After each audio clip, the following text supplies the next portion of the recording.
Selamat pagi, salam sejahtera untuk kita semua.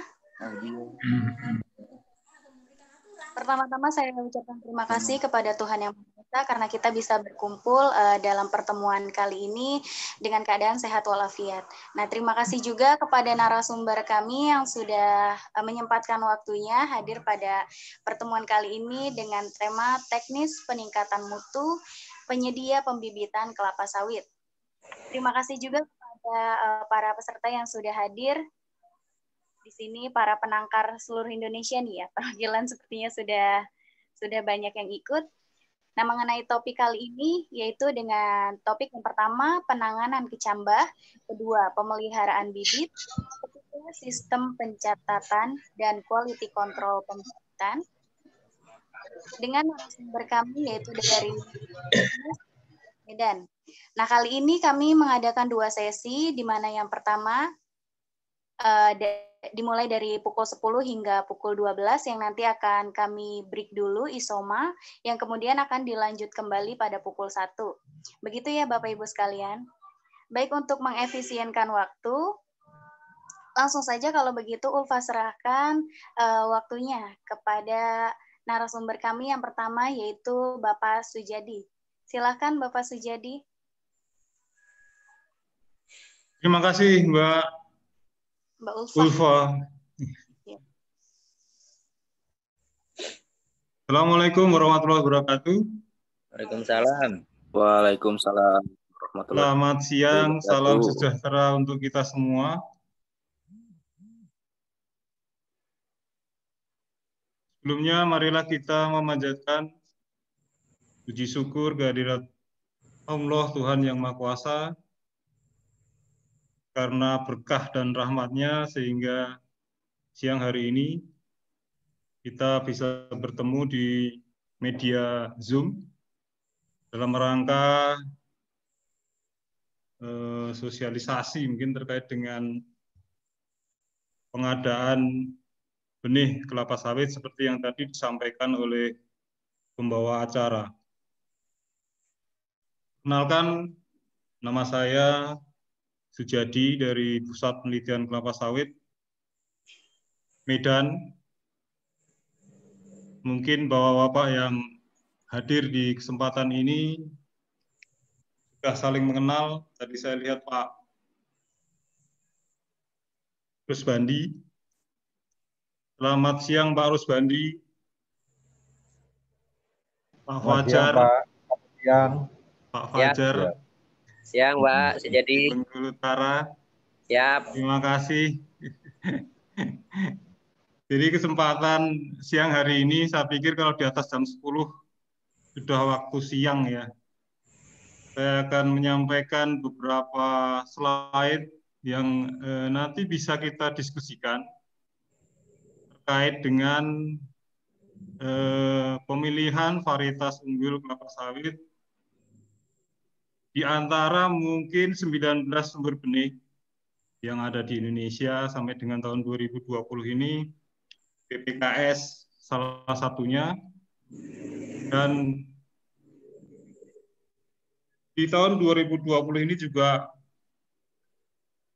banyak isu yang berkembang yang bisa kita cermati.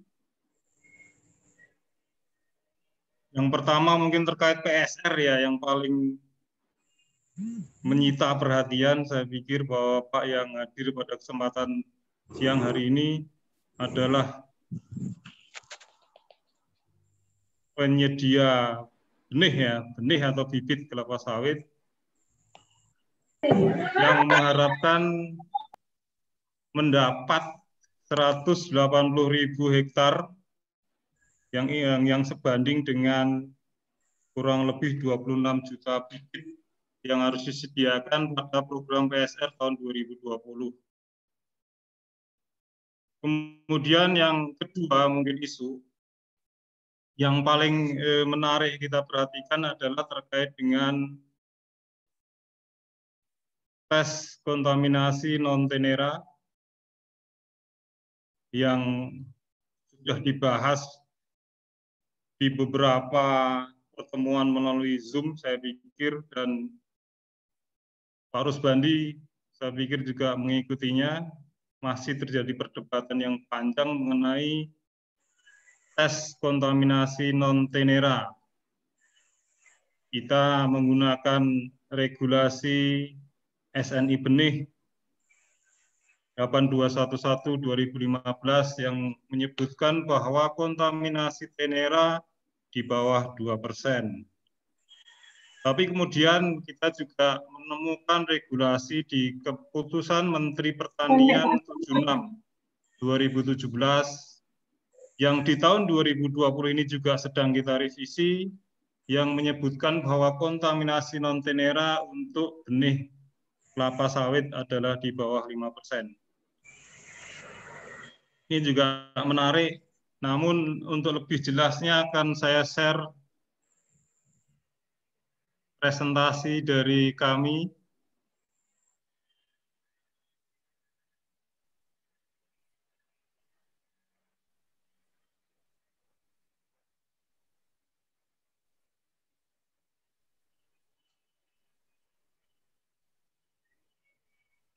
Apakah sudah nampak Bapak-bapak dan Ibu-ibu? Sudah, Pak. Sudah, Pak.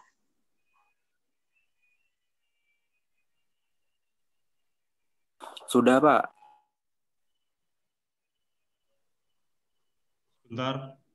Jadi ini adalah strategi memilih varietas unggul kelapa sawit seperti yang saya sampaikan tadi, dan PSR 2020 ditargetkan 180.000. Bahasanya ditargetkan, artinya pasti nanti ada lebih dan kurangnya. Artinya kalau disetarakan dengan kecambah kelapa sawit 36 juta butir.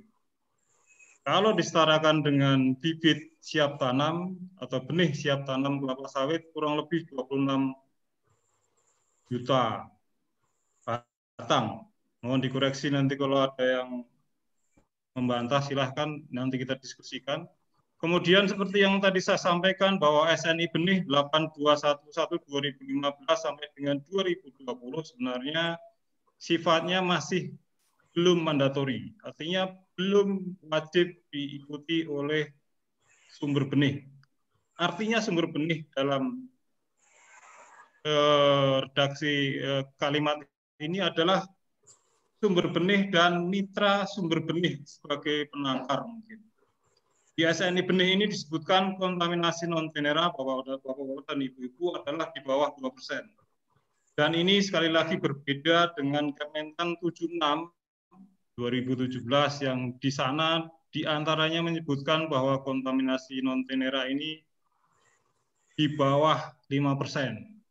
Kendala yang timbul Bapak dan Ibu-ibu, sebenarnya proses verifikasi ini sebaiknya atau seharusnya atau selayaknya dilakukan di mana?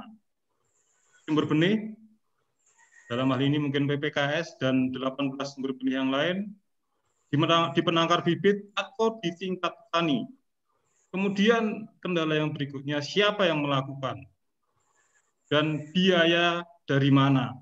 Dan biaya ini saya pikir akan sangat menarik ketika kemudian akan dibebankan ke harga kecambah jika verifikasi dilakukan di sumber benih, misalnya di PPKS.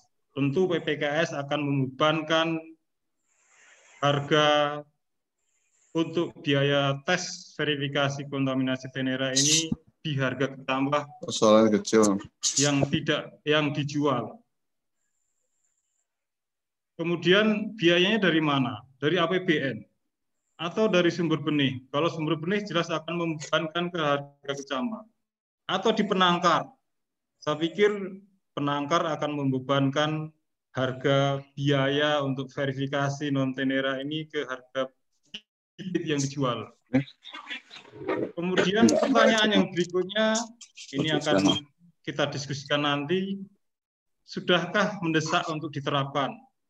Atau ada hal yang lain yang lebih penting? Karena tes verifikasi ini sebenarnya hanya untuk mengetahui kontaminasi non-tenera. Non-tenera dalam hal ini bisa pura atau juga bisa buahnya Piscifera. Jadi tidak mengetes bahwa kecambah atau bibitnya itu mempunyai produksi yang tinggi atau produksinya rendah. Itu yang harus kita garis bawahi. Kenyataannya yang di lapangan adalah ini yang dijumpai oleh PPKS pada waktu mengadakan kegiatan pemasaran benih kelapa sawit kepada konsumen. Ternyata banyak ditemukan benih ilegitim atau lebih dikenal sebagai benih palsu atau kecambah palsu, dan ini masih sangat banyak kita jumpai, apalagi ada PSR yang demikian gencarnya. Maka PPKS menyarankan perlu ada mekanisme pengaturan yang lebih tegas agar pekebun memiliki akses untuk mendapatkan benih yang terjamin mutunya. Selain dijumpai di penjualan offline, di penjualan online juga kalau bapak-bapak dan ibu-ibu membuka, ada beberapa situs ya, penjualan online, di sana masih kita jumpai penjualan kecambah atau benih kelapa sawit ilegitim. Harganya bervariasi, dan ini tentu menarik bagi petani yang mungkin kurang mengetahui masih mengenai cara mendapatkan benih unggul kelapa sawit. Kemudian isu yang berikutnya adalah pertanyaan mengenai apa ada kelapa sawit ideal itu. Tentu petani, pekebun menginginkan kelapa sawit cepat berbuah. Kalau bisa tandanya banyak, tandanya besar-besar, pertumbuhan meningginya lambat, kerapatan per hektarnya tinggi, rendemen minyaknya tinggi, cocok ditanam di lahan marginal. Lahan marginal ini bisa lahan gambut, lahan pasang surut, atau lahan-lahan marginal yang lainnya. Kemudian penanaman satu hamparan bisa dalam 10 blok dengan varietas yang sama. Ini banyak kita jumpai baik di tingkat petani maupun di pekebun besar. Mereka yang fanatik menanam kecambah atau benih kelapa sawit dari Sukvindo menanam satu hamparan dalam 10 blok satu varietas. Ini tentu tidak diharapkan. Karena meskipun mereka atau varietas ini pertumbuhannya seragam, baik vegetatifnya, produksinya, seragam dalam kultur teknisnya, namun yang tidak terpikir adalah jika muncul kekurangan, tentu munculnya dalam keadaan seragam. Misalnya, sekrasionya terlalu ekstrim, baik terlalu tinggi maupun rendah. Bapak dan Ibu yang saya hormati, akibat di lapangan adalah munculnya kelapa sawit yang etiolasi. Bunga jantannya kurang. Bunga jantan kurang artinya akan menyebabkan serangga penyerbuk kelapa sawitnya juga kurang. SPKS-nya rendah, fruit set-nya, pembentukan buahnya akan rendah dan produksinya rendah. Bapak dan Ibu yang saya hormati, ini adalah kegiatan penelitian pemuliaan tanaman kelapa sawit yang ujungnya adalah menghasilkan bahan tanaman kelapa sawit yang diharapkan. Di Pusat Penelitian Kelapa Sawit, kami mempunyai plasma nutfah. Ini Bapak dan Ibu yang saya hormati. Plasma nutfah ini adalah sumber keragaman dari varietas yang kita silangkan untuk mendapatkan varietas baru. PPKS mempunyai keragaman plasma nutfah yang tinggi. Kemudian melalui kegiatan pemuliaan, baik melalui classical breeding, konvensional breeding yang dimaksud, kemudian melalui kegiatan molekuler breeding, kegiatan dengan menggunakan teknologi molekuler, PPKS telah menghasilkan 14 varietas hingga tahun 2020 dan 9 varietas diantaranya masih kita jual sampai dengan saat ini. Bapak dan Ibu yang saya hormati, ini mungkin sudah pengetahuan yang cukup umum bagi Bapak dan Ibu-ibu bahwa varietas yang dijual oleh 19 sumber benih adalah varietas DP. DP artinya persilangan jenis kelapa sawit Dura dengan jenis kelapa sawit Pisifera yang diharapkan hasilnya tentu saja adalah 100% Tenera. Kemudian varietas unggul ini harus sudah dilepas oleh Kementerian Pertanian dan diproduksi oleh lembaga instansi yang ditunjuk secara resmi oleh pemerintah sesuai standar SOP produksi benih kelapa sawit. Artinya kalau tadi ada istilah illegitim, ada istilah benih bibit palsu, itu adalah benih atau bibit yang berasal dari persilangan yang tidak terkontrol dari sumber benih yang resmi. Kembali ke 8211/2015, Bapak dan Ibu-ibu yang saya hormati, di sana juga disebutkan syarat-syarat menjadi pohon induk. Ini sebagai informasi saja bahwa di 19 sumber benih kelapa sawit di Indonesia, pohon induknya memenuhi 4 syarat yang disebutkan di SNI 8211/2015. Produksi CPO PKO-nya minimal 6 ton hektar per tahun. Kemudian produksi buahnya 175 kg per pohon per tahun minimal.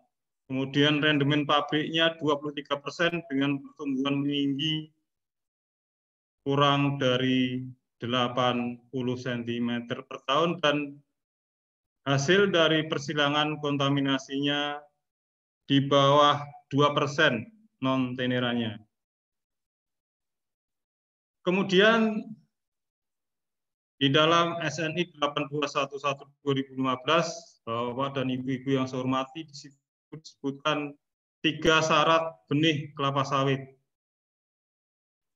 Syarat mutu, artinya ada mutu genetis, asal bahan tanaman varietas dan mempunyai kemurnian. Kemudian mutu fisiologis, tingkat kesehatan benihnya.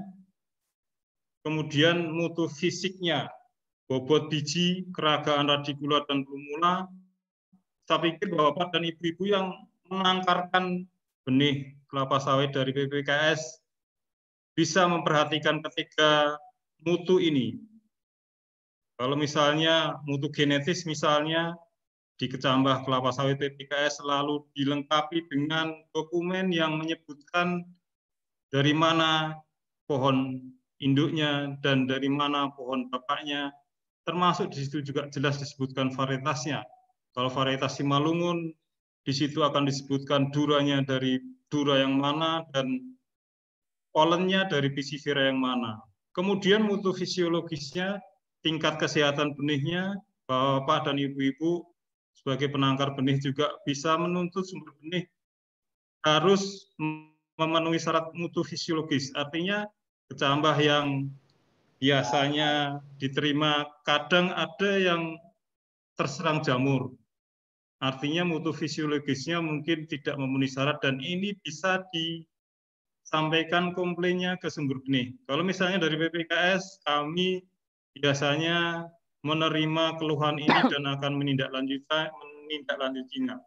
Kemudian mutu fisiknya, Bapak dan Ibu-ibu mungkin bisa melakukan komplain jika bijinya terlalu kecil atau ukuran radikulat dan plumulanya tidak standar. Ini bisa menyampaikan ke sumber benih, dalam ini mungkin PPKS. Bapak dan Ibu-ibu yang saya hormati, ini adalah kegiatan secara sekilas program pemuliaan di Pusat Penelitian Kelapa Sawit yang ada di pohon induk. Kemudian dari kegiatan pemuliaan ini, PPKS telah menghasilkan 14 varietas DP.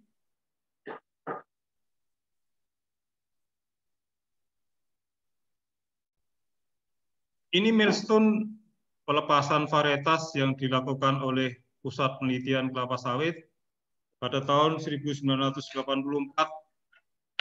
PPKS atau waktu itu adalah RISPA sudah merilis 2 varietas, yaitu varietas Dampi dan varietas SP2. Kemudian 1985 PPKS waktu itu adalah RISPA merilis atau Marihat merilis 6 varietas DP. 2003 kami merilis 2 varietas yang kami beri karakter quick starter yang pertumbuhan buahnya lebih cepat dibanding varietas yang lain. Di 2007 kami merilis 2 varietas DP PPKS 540 yang kami labeli High Mesocup, daging buahnya tebal, dan DP PPKS 718 atau Big Buns, tandan besar. Kemudian di 2010 kami merilis PPKS 239 yang kami labeli sebagai PPKS yang varietas PPKS yang mempunyai kandungan CPO dan PKO-nya tinggi. Dan di 2017 PPKS merilis 1 varietas DP 540NG yang merupakan varietas yang moderat tahan terhadap Ganoderma. Bapak dan Ibu yang saya hormati, perlu saya sampaikan karakter masing-masing varietas yang mungkin juga sudah sebagian dikenal oleh Bapak dan Ibu-Ibu. DP Sungai Pancur 1 yang lebih dikenal sebagai varietas Dampi. Ini satu-satunya varietas PPKS yang bukan berasal dari persilangan Delidura. Jadi 13 varietas PPKS lainnya adalah merupakan hasil persilangan dari Delidura dengan Piscifera. Kalau varietas Dampi ini persilangan dari Dura Dampi dengan Piscifera PPKS 540. Bapak dan Ibu yang saya hormati, Dampi seperti yang saya jelaskan tadi mempunyai pertumbuhan meninggi yang lambat. Dalam 1 tahun pertumbuhan meningginya kurang 55 cm per tahun pertumbuhan meningginya. Kemudian batangnya relatif besar dibanding varietas yang lain. Dan varietas Dampi ini kita sarankan bisa ditanam di lahan gambut. Potensi TBS-nya 25,6 ton per hektar per tahun dan demand-nya 24,6% dan potensi CPO-nya 8,2 ton per hektar per tahun. Sebagai gambaran, di salah satu kebun di Sumatera Utara untuk varietas Dampi ini, ada salah satu konsumen Dampi di PPKS yang sampai dengan umur 32 tahun masih dieksploitasi, artinya masih ada tanamannya di lapangan dan bisa menghasilkan TBS 24,9 ton per hektar per tahun. Cukup menarik karena bisa untuk varietas Dampi ini bisa dieksploitasi di atas umur ekonomis tanaman kelapa sawit yaitu 25 tahun. Jadi varietas Dampi ini bisa dipelihara sampai dengan umur 32 tahun. Kemudian untuk turunan SP540 PPKS menghasilkan 3 varietas. Yang pertama DP Simalungun. DP Simalungun ini adalah varietas yang termasuk banyak disukai oleh petani maupun pekebun kelapa sawit. Kemudian ada PPKS 540 yang kita sebutkan tadi sebagai varietas High Mesocup dan varietas yang termasuk generasi pertama dari turunan SP540 yang masih kita jual pada petani pekebun yaitu DP Afros. Ketiga, varietas ini mempunyai karakter quick starter, persentase mesocup per buahnya yang tinggi dan mempunyai daya adaptasi yang cukup luas. Sehingga di kalangan petani varietas Simalungun terutama dan PPKS 540 cukup banyak diminati.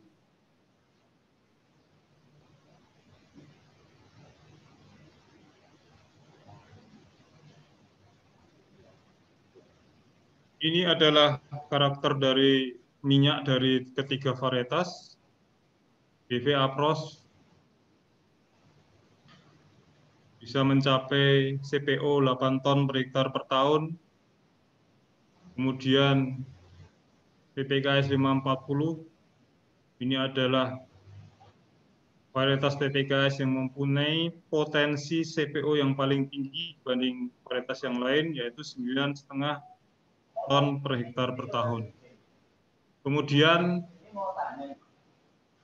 di tahun 2017 untuk turunan SV540 kami merilis PPKS DP540NG yang kita bisa anjurkan untuk penanaman generasi kedua dan generasi ketiga dan seterusnya untuk di lahan-lahan yang banyak serangan Ganoderma. Karakter dari DP540NG ini untuk minyaknya sama dengan PPKS 540.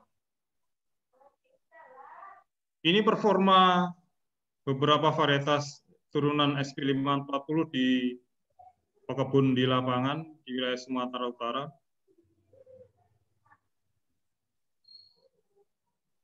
Ini 540 di lahan mineral di Papua, kita ada datanya karena di sana juga ada beberapa kebun swasta yang membeli PPKS 540. Kemudian untuk turunan Yangambi, PPKS telah merilis 3 varietas, yaitu DP Yangambi. Ini DP Yangambi ini adalah DP generasi pertama dari Yangambi, turunan Yangambi. Kemudian di 2007 kita merilis PPKS 718 yang merupakan PPKS atau varietas PPKS yang mempunyai tandan besar. Kemudian di 2009 kita merilis PPKS 239 yang mempunyai minyak CPO tinggi dan minyak inti tinggi. Ini adalah karakter PPKS 239, Bapak dan Ibu-Ibu, selain CPO-nya tinggi, bisa mencapai 8,4 ton per hektar per tahun, juga potensi palm kernel oil-nya, artinya minyak intinya, bisa mencapai 1,3 ton per hektar per tahun. Bapak dan Ibu-Ibu yang saya hormati, PPKS juga merilis PPKS 718. Jadi PPKS 718 ini kita anjurkan untuk ditanam di daerah-daerah yang tenaga kerjanya mungkin agak sulit didapatkan. Misalnya karena persaingan antar kebun di wilayah-wilayah perkebunan biasanya isu saling berebut tenaga kerja, terutama tenaga kerja pemanen adalah menjadi isu yang selalu terjadi di lapangan. Ini performa 239, Bapak dan Ibu-Ibu, 239, PPKS 239 juga sudah ditanam di Papua, di lahan mineral, tahun tanam 2014. Ini pengamatan pada tahun 2019 bisa mencapai 21,86 ton TBS per hektar per tahun. Kemudian ada satu varietas lagi, DP Langkat, yang kita sebutkan bahwa DP Langkat ini adalah DP yang sering disebut sebagai tanaman kompak atau kompak palm dengan ciri-ciri pelepahnya pendek dan potensi CPO-nya cukup tinggi.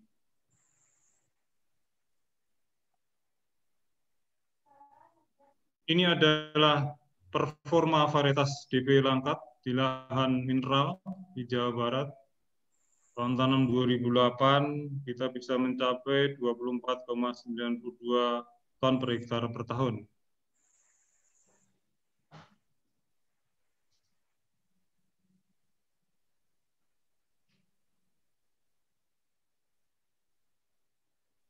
Dari beberapa yang tadi saya sampaikan, Bapak dan Ibu-Ibu, bagaimana sebenarnya kiat memilih varietas kelapa sawit yang tepat. Yang pertama adalah gunakan varietas yang berasal dari produsen benih resmi.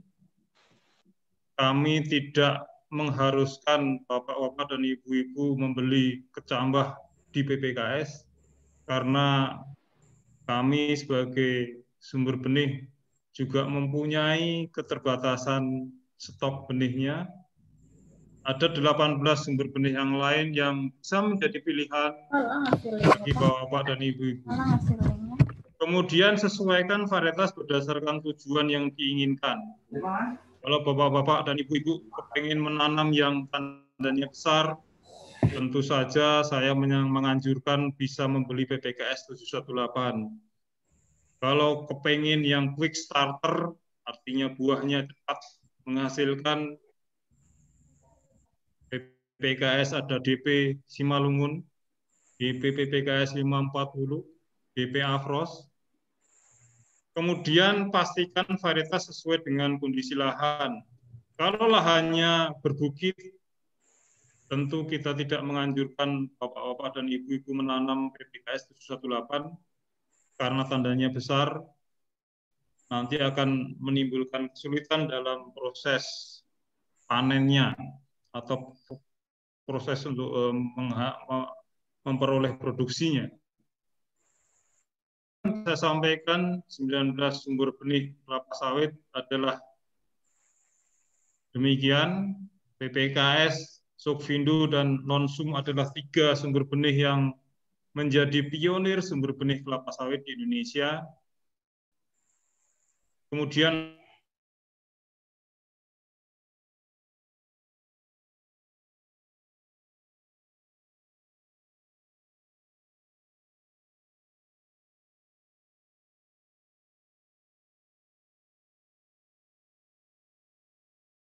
Pertiwi, ini salah satu anak perusahaan dari PT Astra Agro.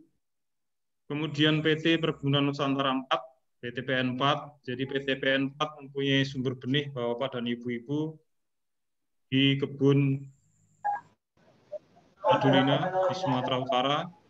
Kemudian PPKS juga bekerja sama dengan PT Palma Inti Lestari dan Aneka Sawit Lestari di Riau. Mungkin Bapak dan Ibu-Ibu yang di wilayah Riau mengetahui 2 sumber benih ini, Palma Inti Lestari, PT Palma Inti Lestari, PT PIL, dan PT Aneka Sawit Lestari. Dari 19 sumber benih ini, produsen benih ini ada 58 varietas DP yang bisa sekali lagi dipilih oleh Bapak-Bapak dan Ibu-Ibu dengan berbagai keragaman varietas yang melekat dari varietas-varietas yang dirilis oleh 19 sumber benih ini. Ini sebagai penegasan saja, kalau Bapak dan Ibu-Ibu pengen mendapatkan CPO-nya tinggi, di PPKS ada PPKS 540, kepengen CPO dan PKO-nya tinggi, PPKS 239, tandanya besar, PPKS 718, meningginya lambat atau pohonnya pendek, ada Dampi, kemudian pelepahnya pendek, ada DP Langkat dan DP Lame. Kemudian kalau menyesuaikan dengan kondisi lahan Bapak dan Ibu-Ibu untuk areal berlereng berbukit, kami anjurkan kalau di PPKS bisa membeli DP Langkat. Arealnya gambut, ini mungkin menjadi jenis lahan marginal yang saat ini sudah mulai digunakan sebagai lokasi kebun kelapa sawit. Kami menganjurkan ada varietas SP1 atau Dambi, dan bisa juga menggunakan varietas turunan SP540, Simalungun, PPKS 540 sendiri, dan Afros. Kemudian untuk areal endemik Ganoderma, PPKS ada DP540NG. Kemudian untuk areal yang normal, seluruh varietas PPKS cocok untuk ditanam. Kemudian untuk Bagaimana memperoleh bahan tanaman dari PPKS? Bisa membeli langsung, bisa membeli melalui program sawit untuk rakyat. Nah, ini untuk Prowitra ini seluruh wilayah Sumatera sudah kami layani melalui mobil Prowitra sejak tahun 2011 sampai dengan 2020 ini dan sampai dengan tahun-tahun mendatang. Kemudian PPKS juga menjalin mitra dengan penangkar. Mungkin Bapak-Bapak dan Ibu-Ibu yang hadir adalah salah dua adalah mitra PPKS sebagai penangkar benih bibit kelapa sawit. Kemudian PPKS juga membuka ruko outlet, terutama di wilayah Kalimantan dan Sulawesi. Tujuannya adalah untuk mendekatkan konsumen benih dan bibit untuk memperoleh langsung benih atau bibit PPKS. Kemudian waralaba, ini dalam jumlah yang terbatas, waralaba bibit masih kami layani, dan kami juga melayani pembelian melalui MySawit. Kemudian 3 Pro PPKS, sekali lagi untuk menegaskan kita ada Prowitra, kemudian ada Pro Mitra, kemudian ada Pro Pakar. Ini semuanya adalah untuk memudahkan konsumen benih bibit kelapa sawit PPKS untuk memperoleh benih dan bibit kelapa sawit asli dari PPKS.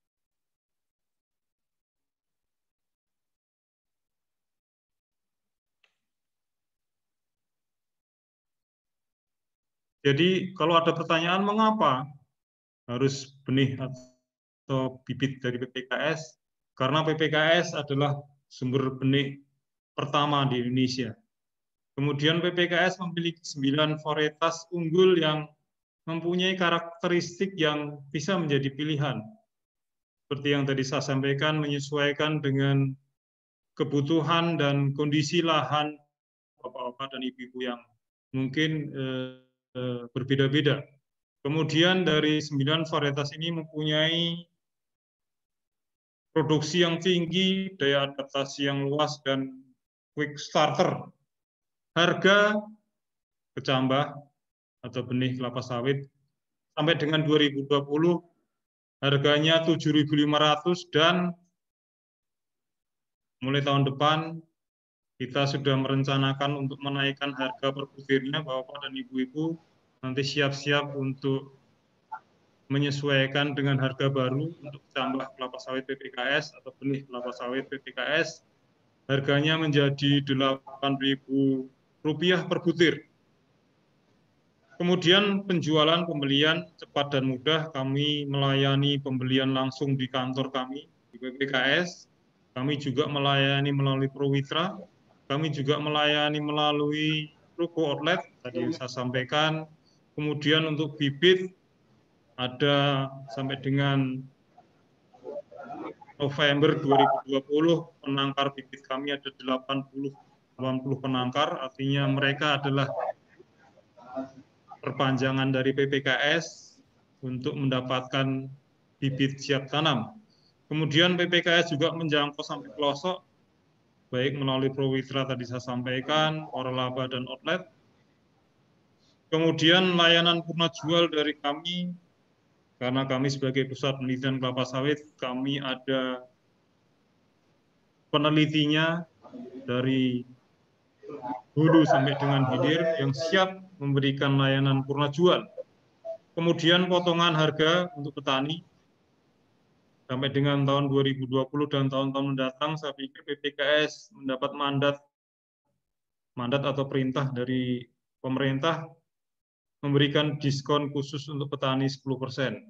Artinya kalau hingga tahun 2020 kami menjual kecambah ke petani 6.750, dan tahun depan dengan harga 8.000 kami menjual kecambah ke petani seharga 7.200 per butir. Kemudian ini sebagai bahan diskusi saja, beberapa hal yang mendesak yang harus dilakukan oleh seluruh pemangku kepentingan benih bibit kelapa sawit di Indonesia, mulai dari mungkin di Jakarta sampai dengan di seluruh wilayah di Indonesia adalah memperbaiki pengawasan distribusi benih mulai dari sumber benih ke petani. Ini perlu saya sampaikan karena benih begitu keluar dari PPKS, kami sebagai sumber benih tidak mempunyai tanggung jawab terhadap benih yang dikirimkan, karena biasanya kita menyerahkan benih adalah franko, harganya adalah di PPKS. Kemudian yang kedua, sosialisasi penggunaan benih unggul kelapa sawit. Ini adalah kerjasama sumber benih dengan Dinas Perkebunan di seluruh Indonesia. Kemudian yang ketiga, melakukan pembinaan penangkar benih kelapa sawit secara berkesinambungan. Penangkar harus mengikuti SOP, dan sumber benih sebagai penyedia benih kepada penangkar harus memberikan layanan after sales atau purna jual. Kemudian yang ketiga, menginisiasi penyusunan SOP. Ini yang sudah beberapa kali kami bahas antara PPKS, kemudian Perkumpulan Penangkar Benih Tanaman Perkebunan, PPTBI, Perkumpulan Penangkar Benih Tanaman Perkebunan Indonesia untuk menerbitkan SOP pembibitan untuk seluruh penangkar benih di Indonesia. Dan ini prosesnya masih berjalan, kita harapkan PPKS juga mempunyai kepentingan agar penangkar benih kelapa sawit di Indonesia bisa mengikuti SOP ini dan bisa menghasilkan benih atau bibit kelapa sawit yang sesuai dengan standar. Kemudian yang terakhir, sertifikasi dan pengawasan penyaluran benih kelapa sawit dari penangkar benih petani juga harus dilakukan oleh dinas terkait melalui cek dokumen dari sumber benih. Bapak dan Ibu-Ibu, itu yang bisa saya sampaikan. Silahkan nanti kalau ada pertanyaan bisa kita diskusikan. Kita masih mempunyai waktu yang cukup panjang sampai dengan jam 12 siang. Kepada pembawa acara kami sampaikan terima kasih, dan waktu saya kembalikan. Selamat siang. Assalamualaikum warahmatullahi wabarakatuh. Waalaikumsalam warahmatullahi wabarakatuh. Baik, terima kasih Bapak Sujadi atas paparannya. Oke, selamat bergabung Bapak Ibu yang baru masuk. Oke, langsung saja kalau begitu kita memasuki sesi yang kedua, yaitu mengenai sesi diskusi maksud saya.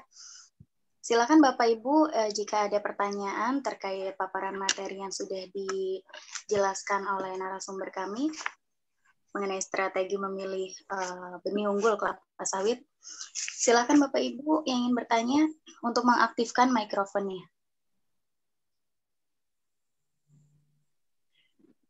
Oke, Ya, Bapak saya, Mbak. Suripto. Ya, oke. Silakan Pak. Pak Fajar. Oh, Halo, Bu. Pak Fajar. Oke, mohon maaf Pak. Ya. Silakan Pak Fajar. Oke, terima kasih Pak Sujadi. Yang ingin saya tanyakan ini dari pembahasan kita tadi terkait dengan posisi saya sebagai penangkar. Itu yang pertama terkait dengan masalah mutu fisiologis dan mutu fisik dari kecambah. Karena berdasarkan pengalaman yang ada ini kan akan berlanjut kepada kualitas bibit yang kita hasilkan. Dari pengalaman yang sudah saya jalani beberapa waktu lalu, ternyata memang cukup yang menjadi persoalan di mutu fisiologis terutama. Jadi kesehatan benih ini cukup banyak yang mungkin sudah teridentifikasi terkena jamur seperti yang Pak Sujadi sebutkan. Kemudian yang kedua, ini mutu fisik. Mutu fisik tadi terkait dengan bobot biji, karena memang mungkin nggak ada alat ya yang mengukur, atau ini di PPKS itu artinya sudah terseleksi sendiri, sehingga yang memang kecil-kecil tidak bisa masuk, artinya tidak bakal dijual. Kemudian ada yang kemudian kecambahnya itu memang kualitasnya sebenarnya sudah nampak Pak dari awal. Misalkan dia udah agak pucat atau berbeda dari yang lain. Nah, itu mungkin nggak dilakukan selektif di tingkat di PPKS sendiri sebelum sampai ke tangan kami gitu. Barangkali dua itu aja Pak pertanyaan kami. Terima kasih. Assalamualaikum warahmatullahi wabarakatuh. Waalaikumsalam warahmatullahi Waalaikumsalam. wabarakatuh. Pak Fajar. Oke, sebelumnya dari mana Pak Fajar? Rembaka Agri Bu, Bengkulu Utara. Bengkulu ya. Silakan Pak Sujadi untuk langsung menanggapi. Terima kasih pembawa acara. Terima kasih Pak Fajar.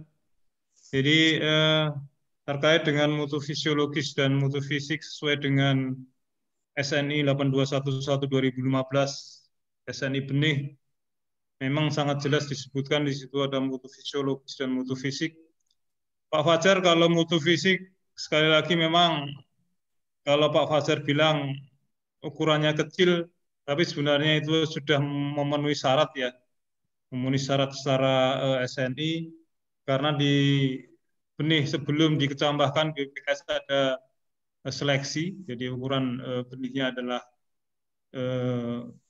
yang lolos dikecambahkan adalah yang lolos seleksi di tingkat persiapan benih.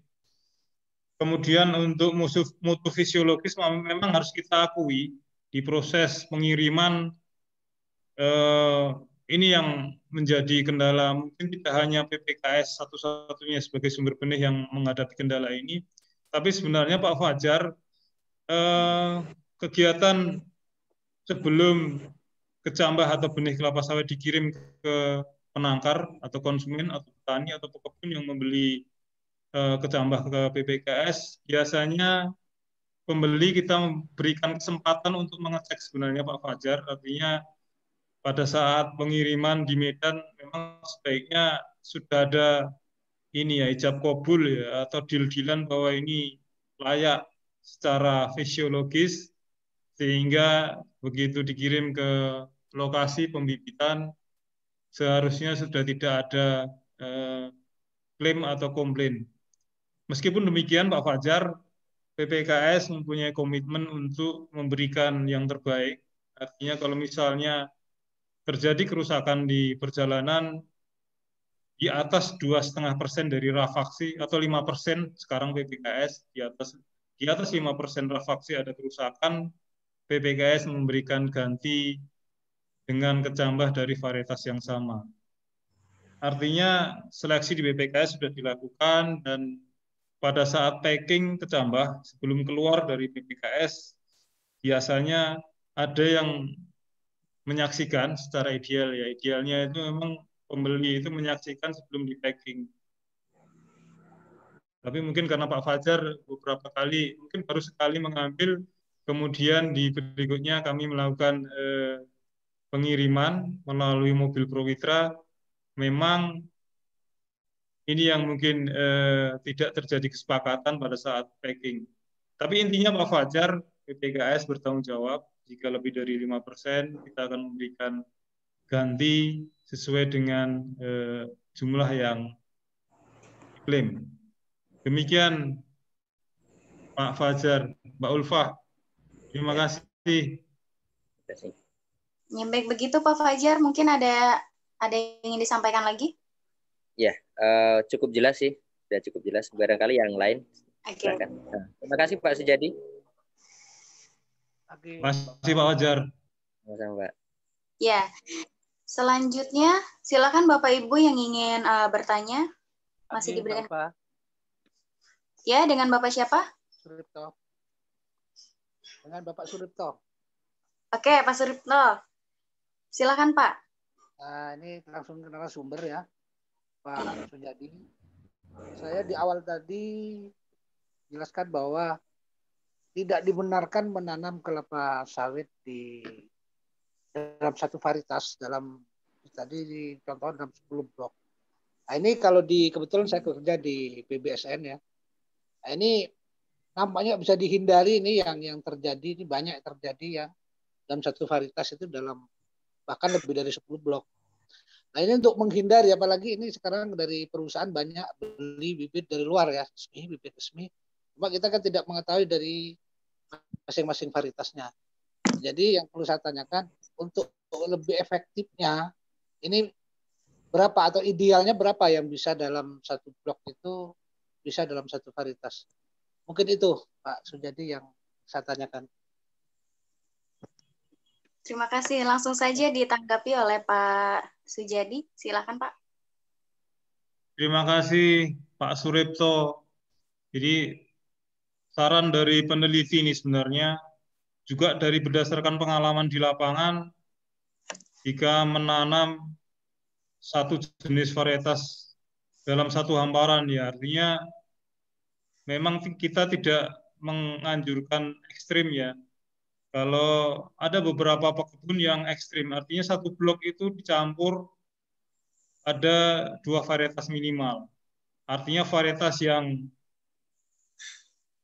sek rasionya tinggi, kemudian di antara tanaman yang sek rasionya tinggi, artinya bunga betinanya lebih banyak, itu ditanam varietas yang mempunyai sek rasio yang normal atau standar. Artinya bunga jantan yang kurang dari tanaman atau varietas yang sek rasionya tinggi akan ditutupi dengan varietas yang sek rasionya rendah, artinya atau yang sek rasionya standar. Bunga jantannya terutama karena mungkin Bapak yang sudah lama berkebun kelapa sawit banyak menghadapi masalah ini. Bunga betina semua yang muncul dan bunga jantannya kurang.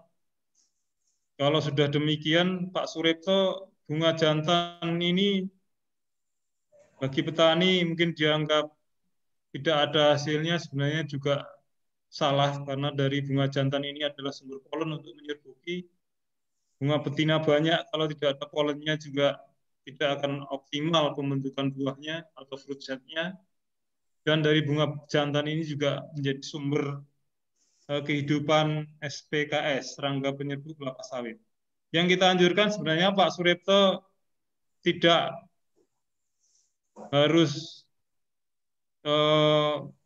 satu blok itu dicampur, tapi yang penting misalnya satu blok 30 hektar satu blok di sampingnya bisa ditanami dengan misalnya ada PPKS, kalau misalnya Bapak mengambil PPKS ada PPKS 540 Pak Suripto, mungkin di sebelahnya bisa ditanami dengan, kalau sesama PPKS bisa ditanami dengan varietas Simalungun yang mempunyai, atau varietas yang ngambi yang mempunyai sek rasio yang standar. Jadi ini beberapa konsumen kami yang menghadapi kendala yang terkait dengan kekurangan bunga jantan terutama di tanaman muda, Pak Suripto ya, di tanaman di bawah 10 tahun. Ketika tanaman sudah mencapai 10 tahun, untuk seluruh varietas, terutama yang dari PPKS, karena saya kebetulan penelitinya sendiri, itu tidak ada masalah untuk penyediaan bunga jantan. Demikian Pak Suripto. Terima kasih Mbak Ulfa. Ya, terima kasih Pak Sujadi jawabannya. Bagaimana Pak Suripto? Pak Suripto? Halo Pak?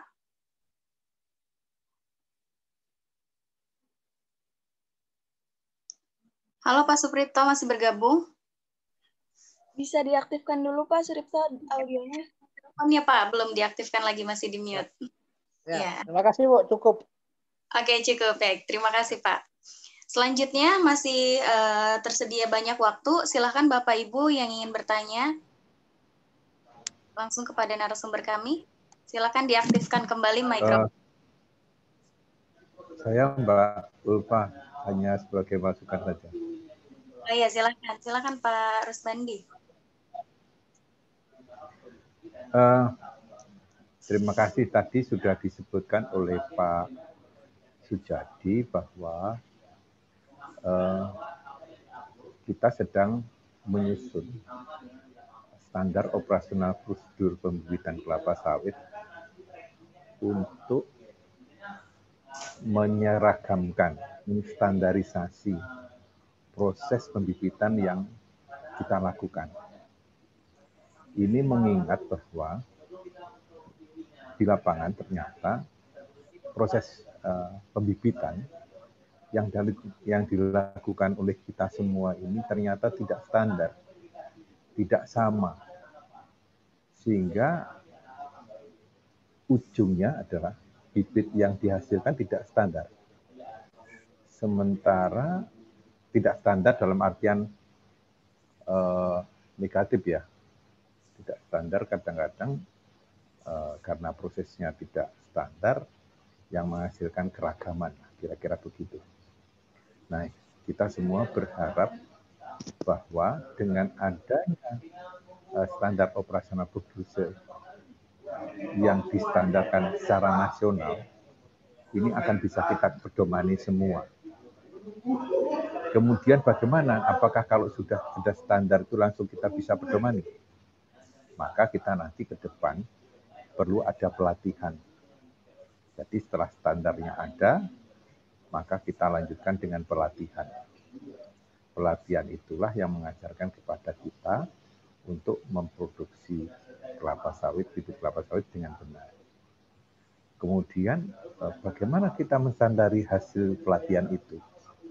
Maka kita semua juga diharapkan pelatihan itu diuji oleh lembaga sertifikasi profesi.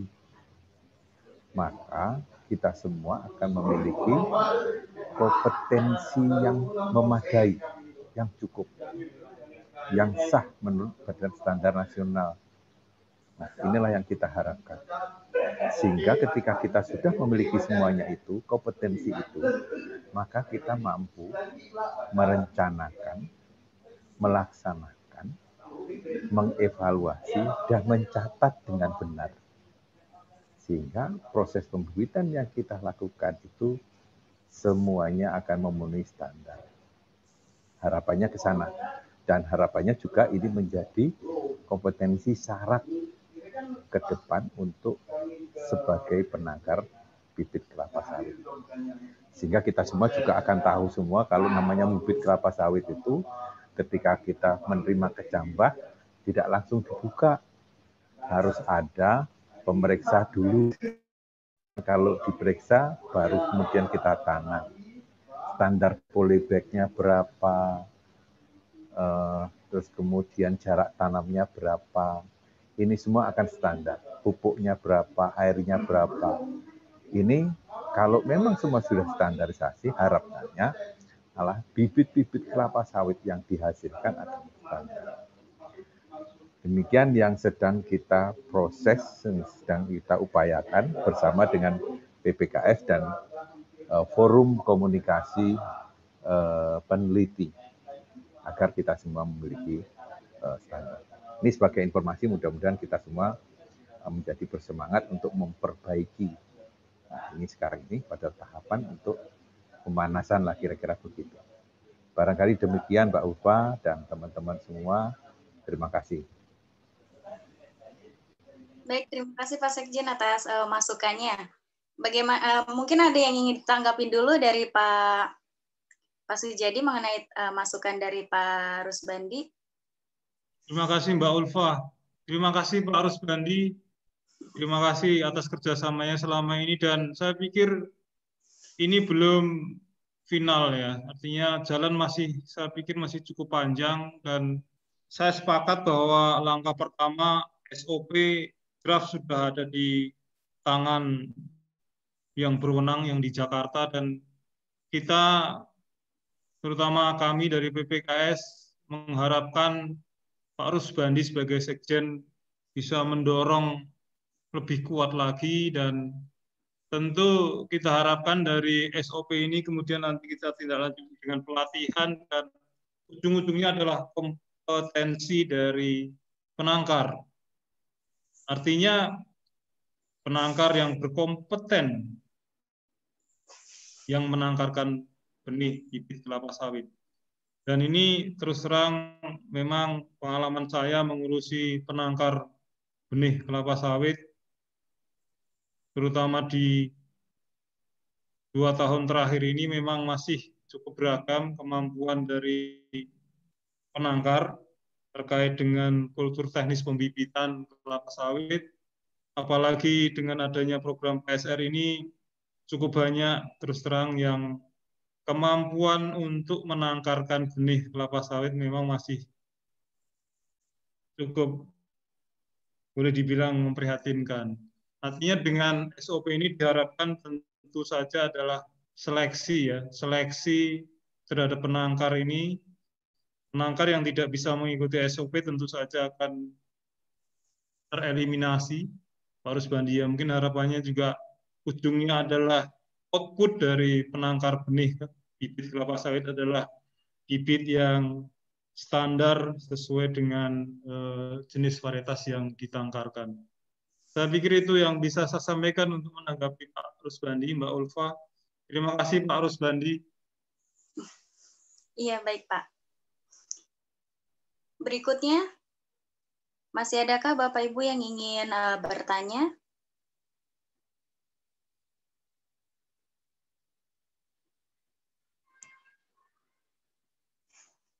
Silakan untuk mengaktifkan mikrofonnya. Silakan Bapak Ibu yang ingin bertanya.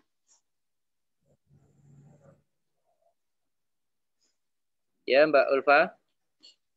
Iya, oh iya Pak Fajar. Bagaimana Pak? Karena yang lain nampaknya belum bertanya ini, mohon maaf saya mengambil waktu lagi nih. Silakan Pak. Masih. Terima kasih Pak Rusbandi, saya bersyukur karena posisinya Pak Sekjen berada dalam satu provinsi dengan saya, beliau adalah guru, mohon saran dan petunjuk berikutnya. Nah, selanjutnya Pak Sujadi, barangkali saya sepakat bahwa ketika harus ada SOP tadi, cuman kan sekarang posisi sudah berjalan, SOP-nya ternyata juga, belum gitu. Artinya maksud saya dari PPKS barangkali, karena jujur saja kalau misalkan dari dinas terkait barangkali karena keterbatasan jumlah sumber daya, pengawasan pun juga barangkali tidak terlalu ketat ya dalam artian. Nah, oleh karena itu kami berharap sebetulnya dari PPKS lebih intens juga untuk memperhatikan barangkali juga mungkin ya karena kondisi COVID ya, kalau memang kondisinya memang ini bisa dipantau secara khusus yang khususnya kemitraan ini supaya standarnya harus seperti ini untuk pengelolaan pembibitan, misalkan dari sisi pengelolaan dan dari sisi perawatan bibit, sehingga bibit yang keluar dari setiap penangkar terutama yang mitra PPKS ini memang seragam Pak, standar itu ya dalam artian. Itu aja barangkali tanggapannya, terima kasih. Ya, terima kasih tambahannya ya Pak Fajar. Oke, mungkin selanjutnya di sini masih ada bahkan banyak penangkar kelapa sawit. Mungkin ada yang ingin berbagi pengalaman mengenai. Assalamualaikum. Ya, silakan. Waalaikumsalam Pak Chandra. Ya. Selamat pagi Pak Sujadi. Pagi Pak, siang Pak, ini udah siang Pak. Iya ya. Kami mendung ini jadi merasa pagi terus. Iya Pak. Terima kasih, ini kami menyambut baik, artinya memang ke depan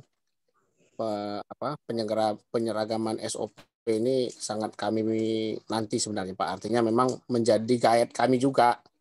Jadi ketika proses-proses ataupun tahapan ini bisa kita ikuti dengan baik, tentunya menggiring kami sendiri untuk menghasilkan yang lebih baik dan terarah gitu. Jadi tahapan itu menjadi guide kita gitu kan. Nah, harapannya memang ke depan itulah keinginan kami Pak sebagai penangkar. Jadi akan memudahkan kami juga di lapangan sebagai kontrol juga kan. Nah, kemudian mudah-mudahan nanti yang disampaikan Pak Sekjen tadi ada bentuk sosialisasi ataupun bentuk pelatihan, kami juga pengen juga Pak kalau memang ada yang seperti itu ke depan. Dan juga kemarin untuk PPKS sendiri memang sudah menawarkan juga after sales-nya, jadi pelayanan purna jual. Mungkin dalam beberapa waktu ke depan kami menginginkan nanti ada semacam pelatihan juga Pak. Terima kasih kemarin sudah disampaikan juga oleh Pak Sujadi. Saya ada pertanyaan sedikit ini Pak mengenai kebutuhan untuk PSR ini kan untuk bibitnya Pak. Jadi di lapangan itu kan jarak tanam yang di PSR ini rata-rata 135 pohon per hektar Pak. Apakah untuk paritas-paritas yang dikeluarkan oleh PPKS tadi bisa memenuhi? Artinya kan ada istilah pelepah panjang, ada pelepah pendek Pak. Tapi rata-rata kalau kami lihat di lapangan itu petani ini kan dari PSR ini rata-rata seragam 135 semua. Apakah itu bisa dipakai semua Pak? Artinya baik paritas untuk pelepah pendek atau untuk pelepah panjangnya, Pak? Mungkin itu yang menjadi pertanyaan kami, Pak, yang sedikit. Terima kasih, Pak. Assalamualaikum warahmatullahi wabarakatuh. Waalaikumsalam.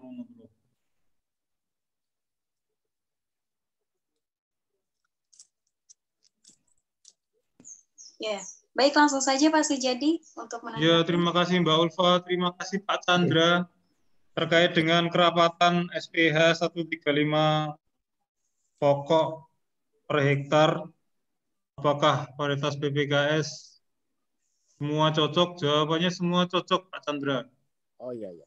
Semua cocok karena sebenarnya kita bisa menganjurkan untuk varietas PPKS adalah 143 ya. Kalau ditanam 135 artinya lebih jarang, artinya tidak ada masalah, Pak. Tidak masalah. Tidak ada masalah. Bapak mungkin pakai Simalungun, Pak ya? Ada yang Simalungun, ada yang Yangambi 239. Artinya dengan jarak tanam yang berbeda kan, tapi di lapangannya sama. Iya, tidak ada masalah Pak Chandra. Ya, makasih. Terima kasih Pak. Ya. Ya baik, terima kasih Pak Chandra. Ya, mungkin saya berbagi sedikit ya Bu Mbak Ulfa tentang jarak tanam.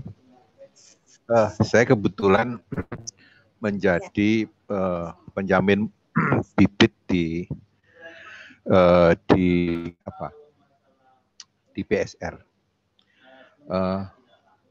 Kita memang menjelaskan kepada dinas-dinas untuk memahamkan benih yang kita sediakan. Menurut saya kalau benih kita yang mendikte mereka, karena sepengetahuan saya di dinas sekarang tidak seluruhnya memahami tentang karakter benihnya. Sehingga katakanlah kita, kalau saya lebih memilih tadi ada 540, ada Simalungun, dan mungkin Langkat. Ini semuanya mempunyai karakter yang hampir sama. Mungkin Pak Jadi tadi juga menjelaskan, populasinya itu 143 per hektar. Kalau datar. Dengan demikian, jaraknya segitiga sama sasinya adalah 9 kali 9. Hanya untuk tanah yang miring, tentu tergantung tingkat kemiringan, dan akhirnya juga mempengaruhi jumlah populasi. Semakin miring, populasinya semakin rendah. Ketika kita sudah sampaikan, kemudian dinas juga tetap memilih sesuai dengan apa yang dia pahami, sepanjang kita sudah memberikan pemahaman dengan benar, itu ya monggo saja silakan. Tetapi yang catatannya adalah jangan sampai kita tidak memberikan informasi dengan benar. Mereka teman-teman dinas mengambil keputusan yang salah. Jangan sampai misalnya Simalungun di jarak tanam lebih dari 9, populasinya cuma 130 misalnya. Ada kerugian sumber daya, sehingga produktivitasnya mungkin barangkali resikonya ya menjadi lebih rendah per hektar per tahun. Karena 143 yang direkomendasikan itu saya kira sudah melalui proses penelitian panjang yang itulah yang optimal. Barangkali demikian Mbak Ulfa dan teman-teman semua. Mungkin Pak Sujadi bisa membantu kami, barangkali demikian Pak. Saya hanya ingin menyampaikan bahwa ketika kita menjadi partnernya PSR, kita harus menjelaskan betul benih yang kita siapkan agar tidak terjadi loss sumber daya. Demikian. Baik Pak Rusbandi, terima kasih atas sharingnya.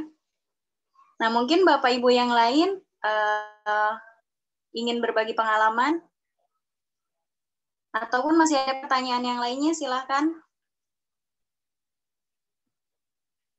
Silakan untuk disampaikan Bapak Ibu. Kita masih punya waktu cukup panjang sampai pukul. Mbak Ulfa.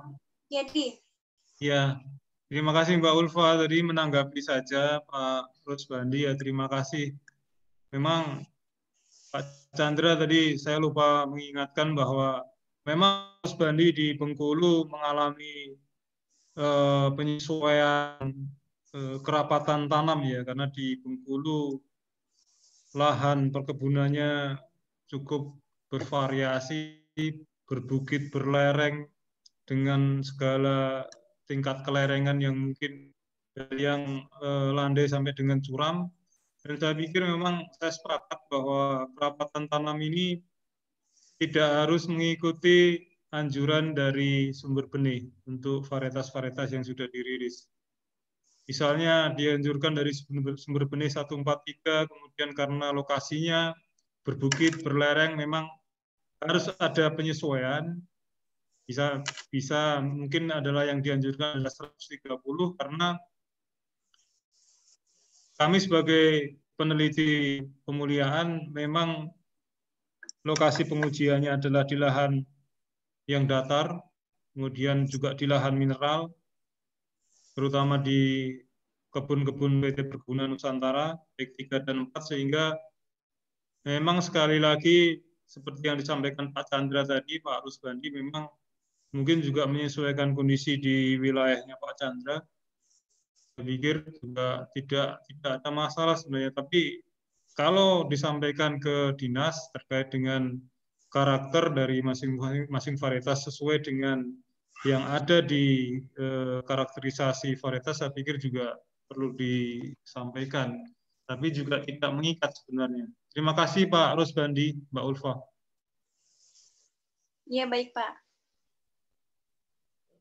Oke, tadi ada notifikasi raise hand dari Pak Sunardi. Mungkin ada yang ingin disampaikan, Pak Sunardi? Halo, masih bergabung?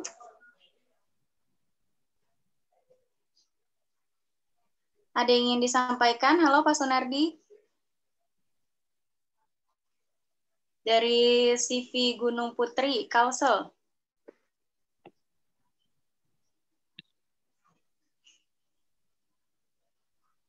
Oke, kalau gitu kita beralih ke yang lain. Silakan, Bapak Ibu yang ingin bertanya.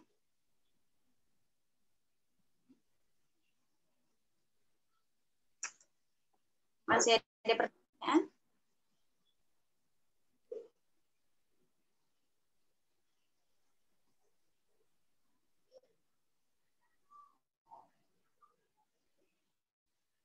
Oke, baik. Nampaknya sudah tidak ada pertanyaan ya. Semoga cukup jelas pemaparan kali ini dari narasumber kami.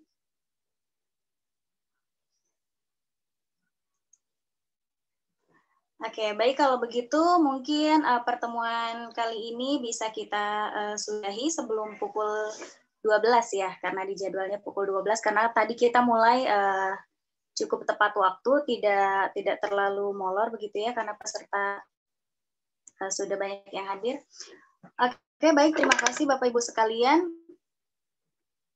Mungkin nanti ini kita selang dengan Isoma yang nantinya room akan dibuka kembali jam 1, namun jam 1.30 sudah bisa bergabung. Sudah bisa dibuka ya. Sudah bisa masuk maksud saya. Baik, kalau begitu cukup sampai di sini ya Pak Sujadi, narasumber kami. Terima kasih banyak Pak atas paparannya, pengalaman materi dan juga lainnya.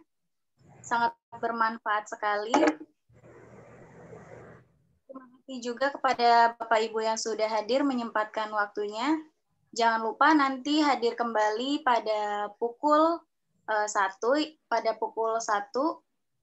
pada sesi yang kedua.